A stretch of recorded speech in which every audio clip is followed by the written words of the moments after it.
네, 오밤중의 뉴스 함께하고 계십니다. 이어서 세 번째 주제 시작하겠습니다. 세 번째 주제는 오늘 있었던 헌법재판소의 공개 변론 소식입니다. 오늘 헌법재판소가 이진숙 방통위원장에 대한 공개 변론, 탄핵 사건 공개 변론을 열었습니다. 그런데 예측은 했었습니다만 지금 헌법재판소의 태도가 영 이상합니다.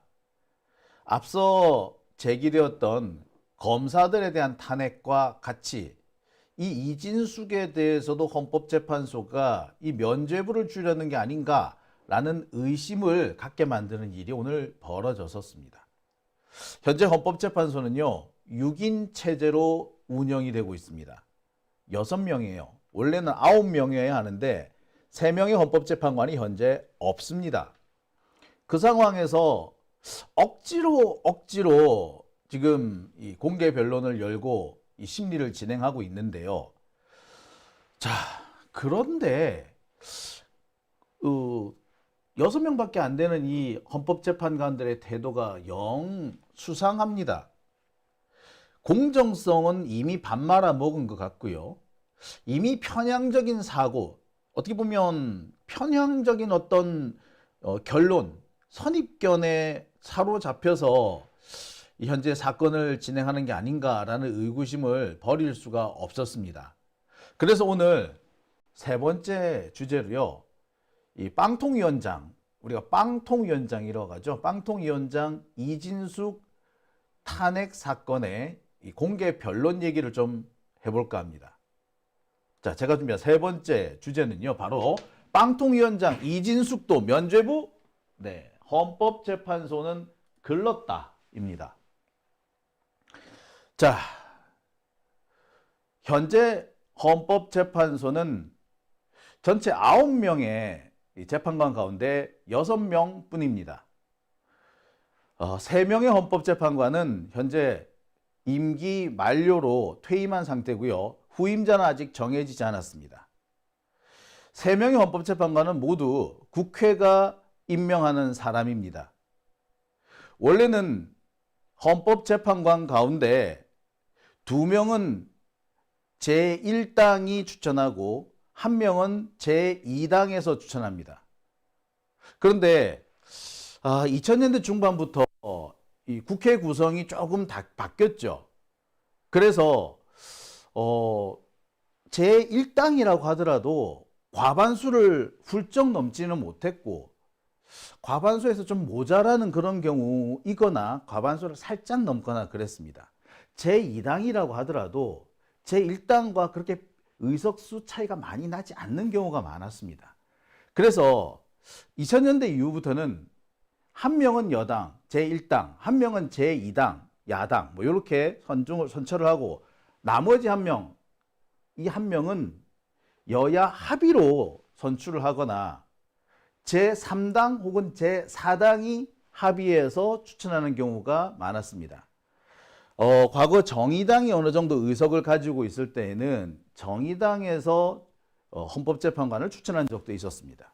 그러니까 이 헌법재판관, 이 국회 추천복 같은 경우에는 당시 의석 상황에 따라서 조금씩 변동이 되어 있었던 거죠.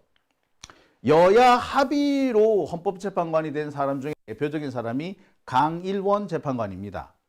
근데 강일원 재판관 같은 경우에는요, 당시에 그 정의당 쪽에서도 상당히 우호적인 사람이었기 때문에 나름 기대를 했었습니다. 그리고 현재까지 뭐 헌법재판관 그만두고 난 다음에 좀 많이 바뀌었습니다만, 적어도 헌법재판관으로 있을 때는 꽤 괜찮은 그런 태도를 보였던 것으로 다들 알고 있죠.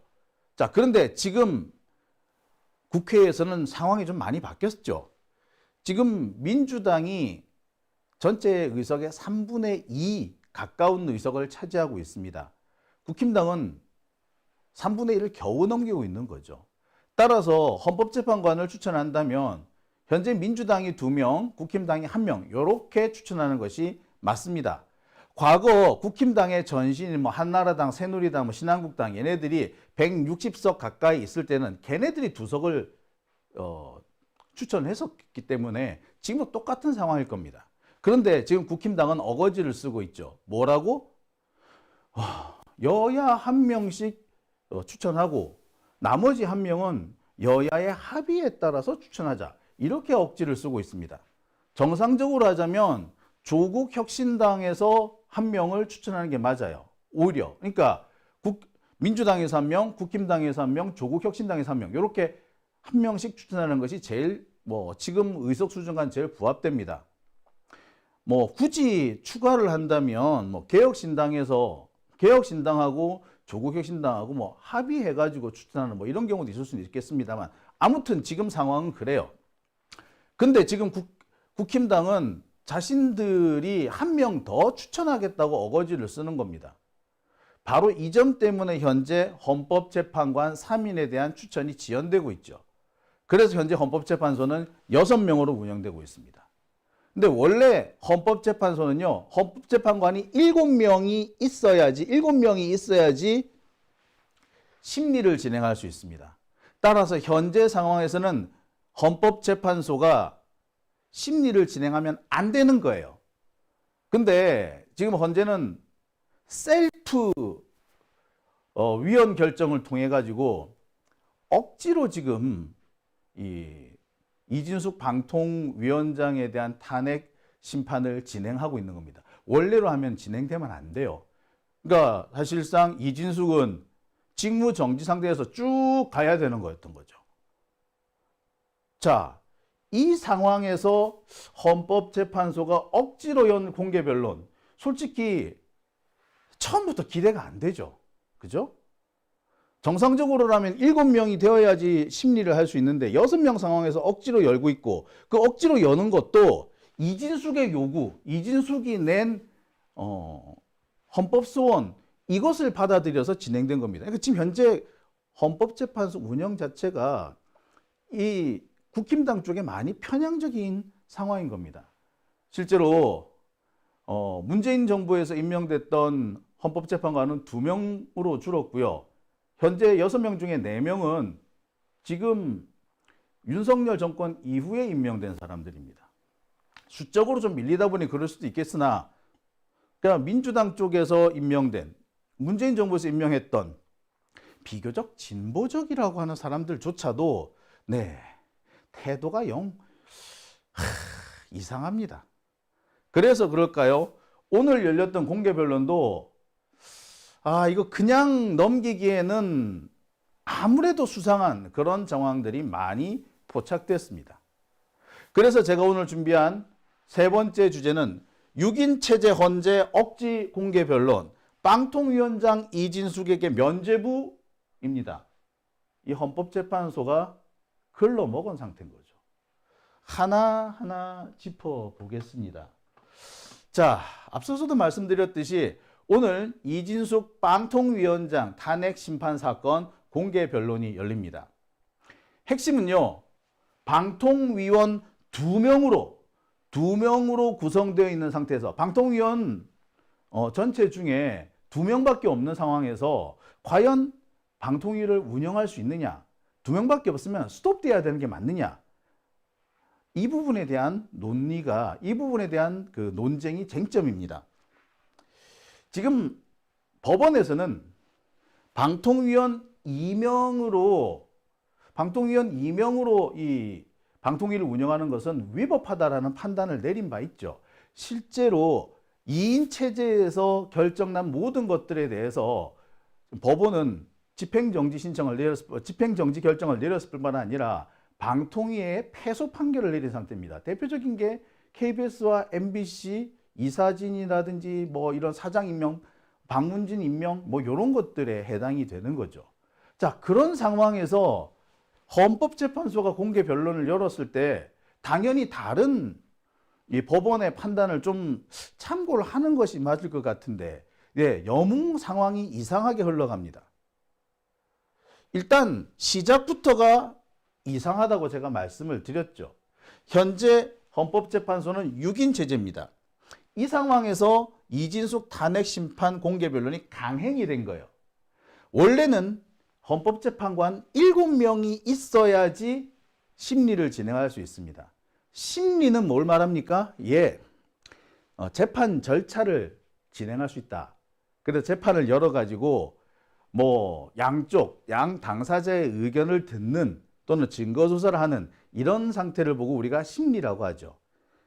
원래 헌법재판소가 뭐 탄핵 결정을 하려면 3분의 2 이상, 그러니까 전체 9명의 헌법재판관 중에서 6명 이상이 동의를 해야지, 그래야지 헌법재판소가 탄핵 결정을 내릴 수 있어요. 근데 재판관이 6명이면 네, 만장일치가 돼야 된다는 얘기잖아요.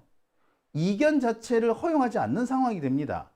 따라서 6명이 있을 때는 재판을 진행하지 말라는 것이 기존의 헌법재판소 법률이었습니다. 자, 헌법재판소법 제23조 재판 정족수입니다. 재판부는 재판관 7명 이상의 출석으로 사건을 심리한다. 그러니까 재판관이 7명이 안 되면은 재판 자체를 열지 말라는 거죠. 그런데 이 헌법재판소법 제23조를 헌법재판소가 셀프 무효화한 겁니다. 헌법재판소법에 의해서 만들어진 헌법재판소가 자신의 근거 법률을 위헌이라고 결정을 한 거예요. 뭐 이런 개떡 같은 경우가 다 있지? 뭐 이런 황당한 경우가 있어요? 예, 그래서 제가 셀프 무효화라고 한 겁니다. 이게 어떻게 해서 가능했느냐? 이진숙이 탄핵이 되잖아요? 이 이진숙 때문인데, 이진숙 지가 탄핵을 당했잖아. 지금 직무가 정지되어 있는 상태예요. 근데 그런 상태에서 지금 헌재가 돌아가지 않으니까 뭐라고 하느냐?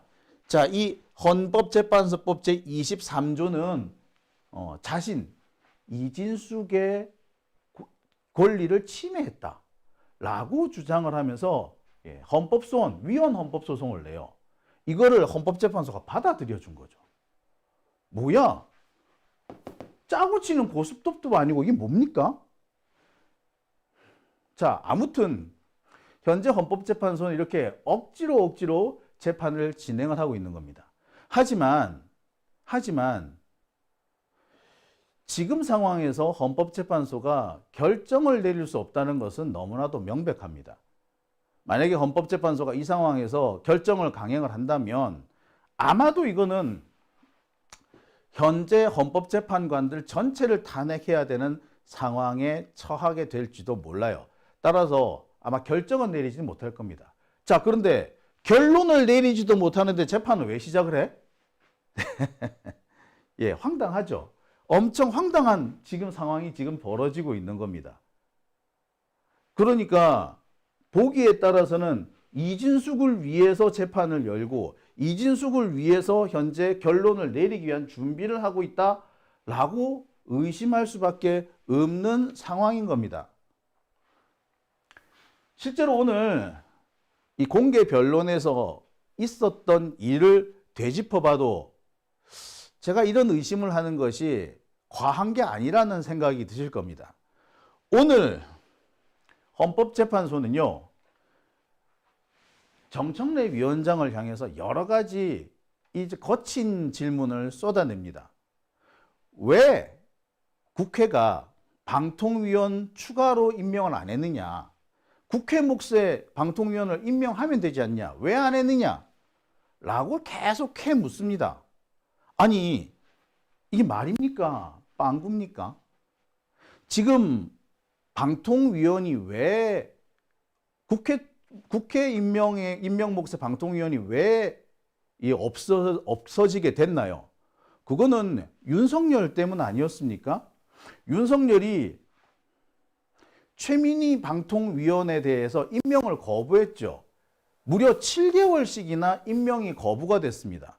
최민희 위원, 지금은 국회의원이시고 국회 과방위원장, 상임위원장이십니다만 7개월 동안 방통위원으로서 국회가 선임을 했는데 윤석열이 임명을 안 해서 계속 임명 대기 상태였어요. 활동을 못하고 있었습니다. 그런데 그 일이 왜 벌어졌냐고요? 예, 윤석열이 아무 이유 없이 최민희 위원을 임명을 안 했기 때문에 생긴 일이었어요. 자, 이것은 뭘 말합니까? 대통령이 국회의 권한을 정면으로 침해한 거예요. 지 입맛에 안 맞는 방통위원이 임명됐다고 해서 임명 안 하고 지금 버텨버린 거죠. 자, 그러면 뭡니까? 최민희뿐만 아니라 다른 사람의 경우도 윤석열 입맛에 안 맞는 사람이면 임명 안 할 거란 얘기밖에 더 됩니까? 그죠? 그래서 지금까지 임명이 안 된 겁니다. 그 사이에 몇 번 임명 시도가 있었던 건 사실이에요. 민주당에서는 윤석열이 또 무슨 짓을 할지 몰라. 여야에서 한 명씩 추천할 건데 만약에 국힘당에서 선임한 위원은 임명시키고 민주당에서 추천한 위원은 임명 안 시키면은 민주당은 또 바보 되는 거 아니야. 그죠? 그리고 방통위는 3명 이상의 위원이 있으니까 정상적으로 돌아가게 되는 거고 지금 국회도 그렇고요. 법원도 그렇고 방통위원이 3명 이상이 있으면 일단 굴러가는 데는 크게 문제가 없다라는 식으로 보고 있습니다. 아무튼 이렇게 되면은 민주당은 닭 쫓던 개가 되는 거 아닙니까? 자, 그래서 민주당에서 이런 절충안을 내기도 했습니다. 민주당 쪽에서 먼저 한 명을 임명하고 그 사람을 윤석열이 임명하면 그 다음에 국힘당 쪽 위원도 내가 임명해 줄게. 그렇게 얘기합니다. 그러니까 민주당 사람부터 먼저 임명해라. 근데 이것도 국힘당이 거절합니다. 그럼 뭐야? 민주당 쪽에서 임명한 사람은 윤석열이 임명을 안 하겠다. 지 입맛에 맞는 사람이면 임명하고 안 맞는 사람이면 임명 안 하겠다. 이런 의도를 그대로 드러낸 거 아닙니까? 그래서 지금까지 임명이 안 된 거예요. 그런데 이걸 가지고 콕 물고 늘어지면서 왜 임명 안 했느냐 이렇게 들이대면 이거는 일방적인 거 아니겠어요? 이거는 이진숙 봐주기 위해서 이런 질문을 했다고 밖에 볼 수 없는 거 아니겠습니까? 예, 지금 상황이 이렇게 흘러가고 있어요. 더군다나 이 질문을 한 사람이 문형배 재판관, 현재 헌법재판소장 권한대행인데요. 이 양반이 사실은 좀 진보적인 법관이라고 해서 헌법재판관이 된 겁니다. 근데 이 사람조차 이런 식의 질문을 하니 미치고 팔짝 뛸 노릇 아니겠습니까? 자, 지금 상황이 이래요. 이진숙 방통위원장에 대해서 우리는 많은 분들이 이 분노를 느끼고 있었죠. 그런데 헌법재판소는요, 국민들이 느끼는 분노나 불합리함 이런 것과는 상관이 없이 어떻게 보면 자신들만의 어떤 세상 속에서 자신들만의 논리를 구축하고 있지 않는가라는 생각마저도 듭니다. 마치 판사들이, 검사들이 국민의 뜻과는 국민의 정서와는 상관없이 자신들만의 세계에 사로잡혀 있는 것과 전혀 다르지 않는 거죠. 심지어 이런 말도 합니다. 지금 헌법재판소도 재판관 9명 중에 3명이 임명이 안 됐다라고 했죠. 그래서 현재 헌법재판소가 제대로 작동을 못하고 있습니다. 그러니까 이 헌법재판관들이 뭐라고 얘기를 하느냐. 방통위원 임명 안 된 거하고 헌법재판관 3명 임명 안 된 거를 동일한 선상에서 놓고 지금 국회가 헌재도 일하지 말라는 거 아니냐. 방통위도 일하지 말라는 거 아니냐. 국회가 임명 안 해주면은 방통위든 헌재든 놀아야 되냐. 요런 소리를 하고 있습니다. 네, 참 어처구니가 없죠. 근데 제가 앞서서도 말씀드렸습니다만 방통위의 상황하고 헌법재판소의 상황은 상황이 틀립니다. 결과가 같을지 몰라도 그 결과가 나오게 된 이유가 틀려요. 이유가 틀리면 달리 대우를 하는 것이 맞습니다. 평등이라는 게 뭡니까? 같은 것은 같게, 다른 것은 다르게. 이거 아닌가요? 따라서 지금 국회에서 헌재의 헌법재판관을 임명하지 않는 것과 방통위원장을 임명하지 못하는 것은 완전히 사원이 들립니다. 헌법재판관을 임명하지 못하는 것은 지금 국힘당 쪽이 바득바득 헌법재판관 추천권 하나를 더 내놓으라고 3명 중에 자기들이 꼭 2명을 추천해야겠다고 어거지 부리는 바람에 이 합의가 안 돼서 미뤄지는 겁니다. 하지만 방통위원 같은 경우는 윤석열이 기존에 있던 민주당 쪽에서 추천한 방통위원을 임명을 안 하고 버텼던 거야. 시간을 질질 끌었다고. 그래서 결국 그 방통위원이 사퇴를 합니다. 그게 누굽니까? 최민희 의원이잖아요. 결국 그 사람 국회의원 돼가지고 현재 과방위원장하고 계시잖아요. 그죠? 상황이 이렇게 되니까 윤석열의 입맛에 맞는 사람이면 아무리 국회가 선출한 방통위원이라도 대통령이 임명 안 할 수가 있다는 얘기가 돼버리잖아. 근데 어느 국회가 이 상황에서 방통위원 굳이 임명하겠습니까? 안 하죠. 대통령이 누구를 임명하든 내가 다 받아줄게 라고 약속을 하지 않는 이상, 혹은 그에 대한 이 검증 절차나 그 확인할 수 있는 절차가 확보되지 않는 이상 국회가 임명할 수 없는 상황이잖아요. 안 그렇습니까? 지금 윤석열 같은 경우는 이런 게 한두 번이 아니에요. 방통위만 그런 게 아니야. 사실 뭐 도이셨느냐? 대법관 같은 경우도 그래요. 지금 현재 대법관은 어떻게 임명하느냐? 대법원장이 지명을 하면 그 중에 대법원장이 지명한 사람을 대통령이 국회에 임명 제청을 합니다. 그럼 국회가 오케이 하고 동의를 해주면 임명을 할 수 있어요. 그런데 윤석열이가 몇 년 전에 어떻게 했느냐. 지금 조희대 대법원장 앞에 김명수 대법원장이 있을 때 김명수 대법원장이 대법관을 추천하니까 윤석열이가 받아주질 않았어요. 내 마음에 안 드는 사람이면 빠꾸시킬 거야 라고 큰 소리로 뻥뻥 쳤어요. 그래서 결국 김명수가 윤석열 입맛에 맞는 대법관을 추천한 겁니다. 자, 그게 그 중에 한 사람이 뭐야? 엄상필이고 그 중에 한 사람이 뭐 800원짜리 그 대법관이에요. 800원짜리 대법관. 자, 이런 상황이 방통위에서 또 벌어져서 되겠습니까? 안 되죠. 그러니까 국회로서는 임명을 못하는 겁니다. 자, 좀 얘기가 길어졌는데요. 그러니까 방통위의 상황과 헌재의 상황은 다릅니다. 그런데 이것을 굳이 같다라고 하면서 국회가 임명 안 해주면 일 못하느냐? 라는 식으로 어거지를 쓴다면 이거는 사실상 의도가 의심스러운 거 아니겠습니까? 다시 한번 말씀드립니다만 지금 국회 과방위 상임위원장을 하고 있는 최민희 의원은 원래 민주당에서 추천한 방통위원이었습니다. 그런데 7개월 동안 윤석열이 임명을 안 해요. 결국 지난해 11월에 사퇴합니다. 이게 왜 그러냐면은 당시 최민희 위원장이 임명이 되게 되면은 윤석열 그 당시 그 방통위원이 그 민주당 우위, 야권 우위 상태가 됩니다. 그래서 윤석열 입장에서는 야권 우위 상태의 방통위를 막기 위해서 그래서 최민희를 임명 안 한 거예요. 계속 희한한 어거지 쓰면서 말이죠. 즉 국회의 권한과 권능을 윤석열이 침해를 한 겁니다. 입맛에 안 맞는 방통위원이면 임명 안 한다 이거지. 이게 말이나 됩니까? 국회가 임명한 사람, 국회가 선출한 사람을 임명하게끔 법이 되어 있는데 대통령 지멋대로 안 해! 이래버린 거야. 우리도 앞으로 그렇게 해야 될 것 같아요. 진짜 아우 씨. 자, 이 상황에서 국회가 선택할 수 있는 게 뭡니까?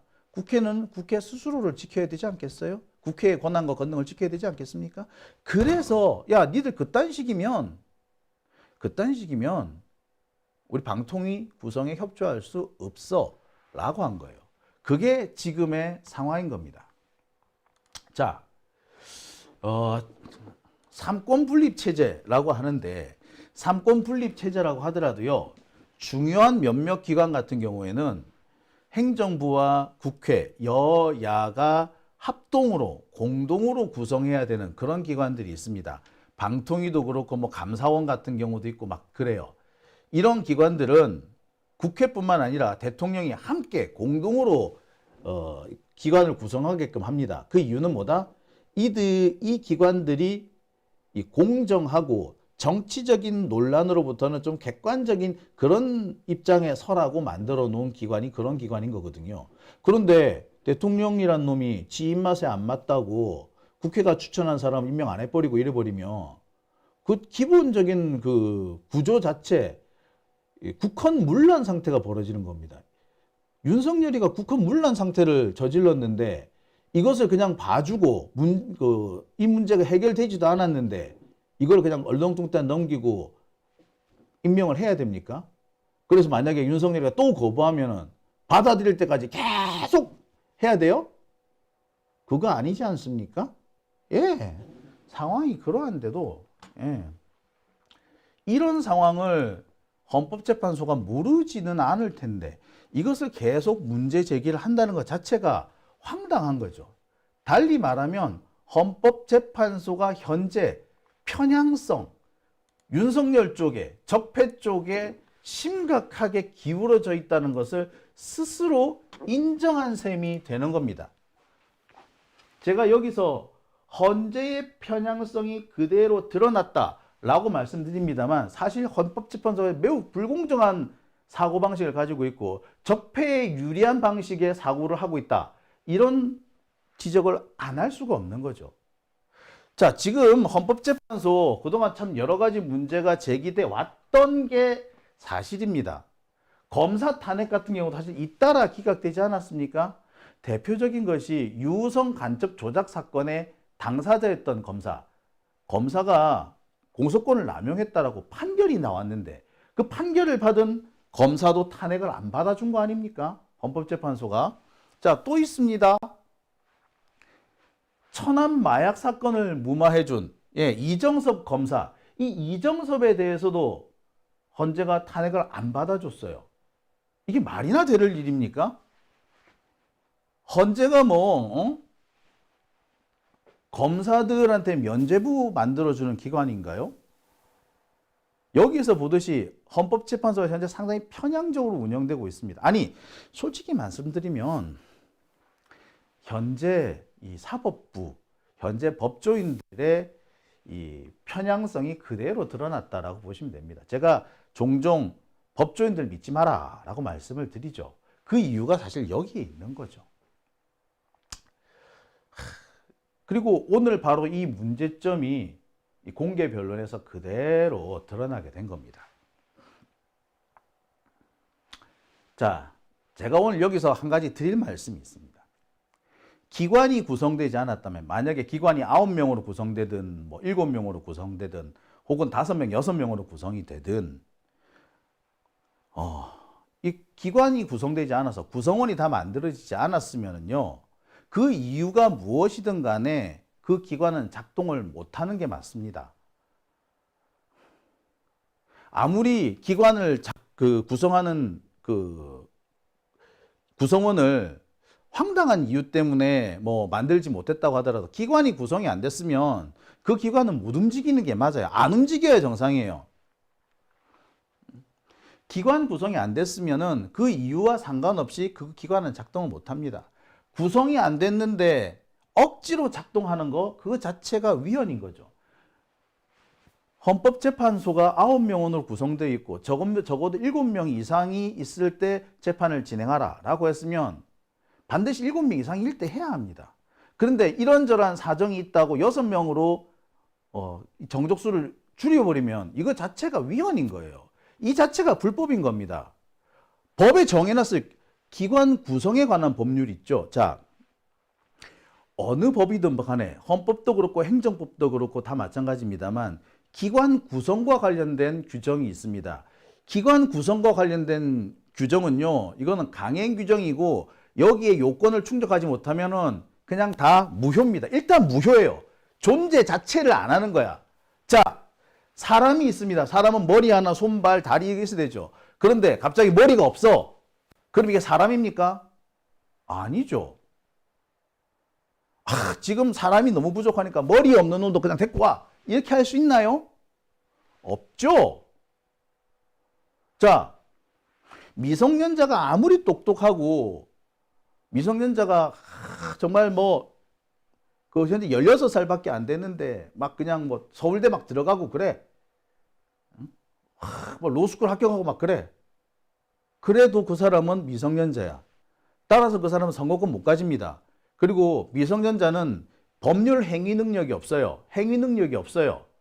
따라서 미성년자가 한 행위는 일단 보호자, 법정 대리인의 동의가 있거나 사후 추인이 있어야지 법률 행위가 됩니다.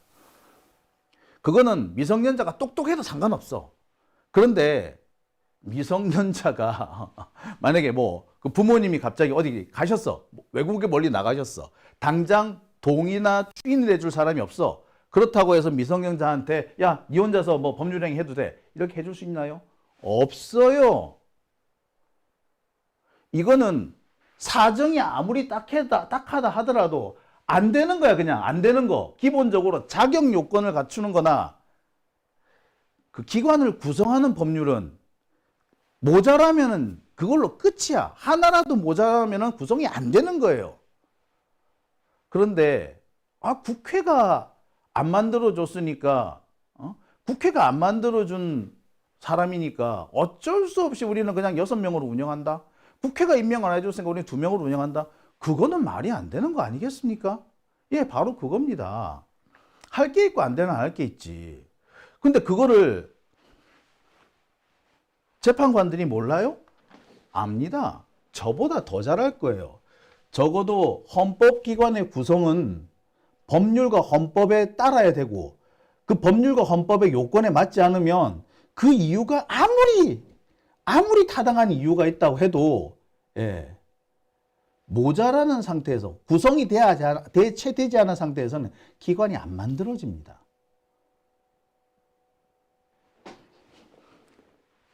참 이건 제가 왜 이렇게 목 놓아서 열심히 설명하는지 모르겠어요. 자, 조국 대표 같은 사람 어릴 때 되게 똑똑했다 그러죠. 그래서 남들보다 2살 먼저 초등학교를 들어갔다고 합니다. 남들은 8살 때 가는데 조국은 6살 때 초등학교 들어갔대잖아. 근데 6살에 초등학교를 들어갔는데 엄청 신동이야. 막 6살인데 지가 형들 다 제끼고 지가 반장하고 막 그래. 그래서 남들보다 먼저 서울대를 들어가죠. 그래서 우리나라 나이로 18, 17. 남들은 고등학교 1학년인데 지는 대학교 1학년을 하고 있었던 거예요. 이 조국 이 양반도 참 대단한 사람이다. 그죠? 자, 그렇다고 해서 조국이 17살에 성년이 되느냐? 아니요. 성년 안 돼요. 그 20살 돼야 성년이 되는 거야. 그래서 조국 같은 경우는 대학 3학년이 돼서야지 성년이 된 거예요. 아니, 애가 그렇게 똑똑한데 지 나이 때 지보다 나이 2살, 3살 많은 사람보다 똑똑한데 그 뭐 일찍 성년으로 만들어주면 안 되나? 안 돼요. 법으로 요건을 정해놨잖아. 성년이 되려면 그 당시로는 20살, 지금은 19살 이상이 돼야 되는 거죠. 단 하루가 모자라도 미성년인 거예요. 무조건. 그죠? 그 명백한 거 아닙니까? 그죠? 니는 똑똑하니까 혹은 야 니는 부모가 지금 집에 없으니까 일찌감치 그냥 빨리 그냥 성년해라. 되나? 안 돼요. 마찬가지입니다. 헌법재판관 7명을 채우지 못한 6명짜리 헌법재판관은 미성년자랑 똑같은 거예요. 그 이유가 무엇이든 헌법재판관 정원을 채우지 못한 이유가 무엇이든 없는 건 없어. 어쩔 수 없는 거야. 그런데 국회가 임명 안 해줬으니까 아이고 뭐 우리가 알아서 해도 되지 뭐. 이런 식의 주장은 어거진 거죠. 헌법재판관들도 잘 알 겁니다. 그런데 이런 어거지를 지금 공개 변론에서 했어요. 네, 그렇습니다. 헌재가 썩어 빠진 겁니다. 틀려 먹은 거예요. 얘들 이상해. 이 상태에서 우리가 계속 헌재를 믿을 수 있겠느냐? 고민 안 할 수가 없습니다. 지금 같은 상황이면 글쎄요. 이거 저는 아무렇게 생각해도 윤석열 탄핵 이걸 못할 것 같아요. 지금 상태에서 윤석열을 국회가 어떻게 탄핵을 했다고 쳐. 헌법재판소가 받아줄 것 같나? 저는 안 받아줄 것 같아요. 이 상황에서 우리는 어떻게 해야 될까요? 다른 뭔가 좀 대책도 좀 만들어야 되지 않겠습니까? 뭐 최종적으로 헌법재판소 이렇게 탄핵 절차를 간다고 하더라도 플랜 B를 갖춰놓고 시작해야 되지 않겠습니까? 그래서 헌재가 말을 안 들어? 그럼 우리 플랜 B 들어가지 뭐 까짓 거. 이럴 수 있어야죠. 그래야지 헌재도 지금처럼 깽판을 부리지는 못하지 않겠나? 저는 갑자기 그런 생각이 드네요. 자, 오밤중의 뉴스 함께하고 계십니다.